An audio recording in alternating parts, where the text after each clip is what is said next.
So why even bother? I will be bold and assume that you feel that this all, except perhaps number 2, are possible answers. So let's proceed. These 3 possible answers seem to emanate from yet another set of closely related problems: ignorance, misinformation, disinformation.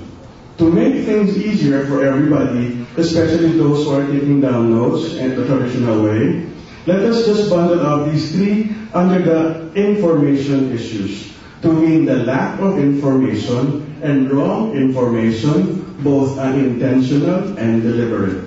So, if information issues drive indifference among people that eventually leads to a culture of impunity and a host of other problems, then could it be that the solution to all of these has been there all along? I feel the answer is a resounding yes. Let us define that further. Providing timely, relevant, and accurate information that makes people aware of the problem and how it affects all of us, both now and in the long term. Information that educates the public about the oftentimes ignored truth that all of us, big or small, young or old, strong or weak, beautiful or not, have a role to play in solving the problem. And that information inspires people to continue hoping because there is indeed so much reason to be hopeful. All these are keys to success. I feel confident about this because in yesterday's enthusiastic exchange of ideas, it was mentioned more than a couple of times that the public has a role to play in all of this. After all, we, the public, are stakeholders of the media, and just like those who are actually in the media, we too should be accountable for it. I'm thinking about what I will share today's sharing, which was actually a very long and painful process because my mind is not used to much thinking. I keep on going back to the idea that the media we have is the media we deserve. All of us, the informed, the uninformed, the misinformed, and the wrongfully informed public are responsible for the state of the Philippine media that we find it in today. Hence the title of my talk, Our Press, Our Responsibility.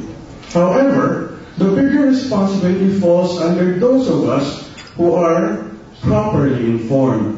And looking across this room right now, I can tell that all of you fall under this category. Now don't look at me. I'm under the near morbidly uninformed group. It is incumbent then upon us, the informed, to challenge the media, demand for a better, more responsible, and truly accountable press that will provide timely, relevant, and accurate information that will empower the rest of us who are uninformed, misinformed, and disinformed. Now, other than the public, there is another stakeholder of the media that I would like to address. I don't know, I hope they are here today, because they're also very important. For the purpose of creating more drama, I will refer to them collectively as the advertisers. Those that provide resources that fuel our media. The Asian Media Barometer, as explained yesterday by Ms. Maluma Mahas, presented the 2011 ad spending as compiled by AC Nielsen. The actual figure amounts to 190.02 billion pesos. To the foreigners in the group, that means $4.41 billion. I can't help, clearly, advertisers see the power of the media. Why else would they invest such a big amount of resources in them? Now, I can't help but wonder, how much did these advertisers sell out to support media development programs by the UNJP, the CMFR, the PPI, KBP, Verifiles, and other media development groups? Sometimes I wonder if advertisers are even aware that these media groups exist. Could it be that they do not see the problem with the media at all?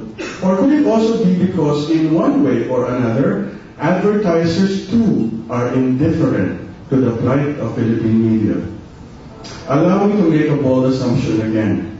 Yes, advertisers too are indifferent to the media. Why? Could it be because they too feel that the problem does not involve them? Why should I care? I'm a beverage company.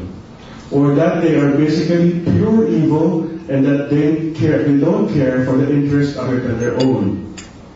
Or because they feel that they are too small to make a difference, that they have very limited resources as it is to spare for media development initiatives. Could it be that they too believe that there is no point coming up with a solution because the situation will never change? Let us give the advertisers the benefit of the doubt and dismiss possibility number 2, that they are innately evil. That still leaves us with 3 possible drivers for their indifference. Now, trying to recall our point about the drivers of public indifference, could it be that the root cause of the indifference has to do with information, that they too are uninformed, misinformed, and disinformed? I think the answer is likewise yes. I am very fortunate to work for this small company that gets it, that gets the real picture. And because of that, we have been partnering. As proof of that, we have been partnering with the PPI for the past 10 years under the Civic Journalism Project. And the project, the tagline, again, right, is building better communities through civic journalism. A lot of times people ask, but that is not the only program for the media that we support. We partner with KBP, we work with the EDSA, we work with several other groups. Now, the thing that I get asked of the most times, why the F is Coca-Cola sponsoring media development programs? I tell them that, well, simply put, I think Coca-Cola sees the business rationale behind the support. Coca-Cola believes that supporting the media is supporting the community.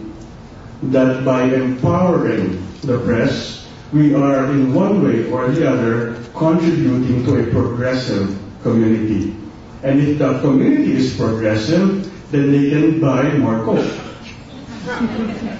Logical. And the unfortunate truth is that companies don't see it. Or they see it, but they think that the return of the investment would take so long. Let me repeat that. If we have a press truly free, truly effective, truly responsible, then we believe that the community would be progressive. That the community can sustain itself and be able to afford the things that they can't afford right now. So we put resources in programs such as these because at the end of the day, we feel that by making the media the true watchdog of society as it was supposed to be, then you have a community of empowered citizens who can make for a developed society. So, that being said, I hope that the other sponsors of the Philippine Press Institute, those who were with us last night and those who have been supporting the PBI for the past couple of years, continue to find that reality also. And it doesn't matter if you're a big company or a small company, there are always ways to help. Not maybe in the same capacity or not with the same amount of resources, but indeed there are so much that we can do to make the media work for a better society. And it doesn't really take science to figure that out. Now, what could be another solution to the indifference among the public and the advertisers? I don't think I need to spell this out because our experts, our distinguished speakers from yesterday already pointed it out. Dean Teodoro called it media literacy. Ms. Prieto shares her Gani's views that also has to do with driving awareness and public involvement through media councils. Ms. Cherry referenced these points as well when she talked about the economics of the problem. And I feel both Ms. Lucy Cruz and Tita Ellen have a point in their excited exchange yesterday. Putting it all altogether, it appears that the recommendation is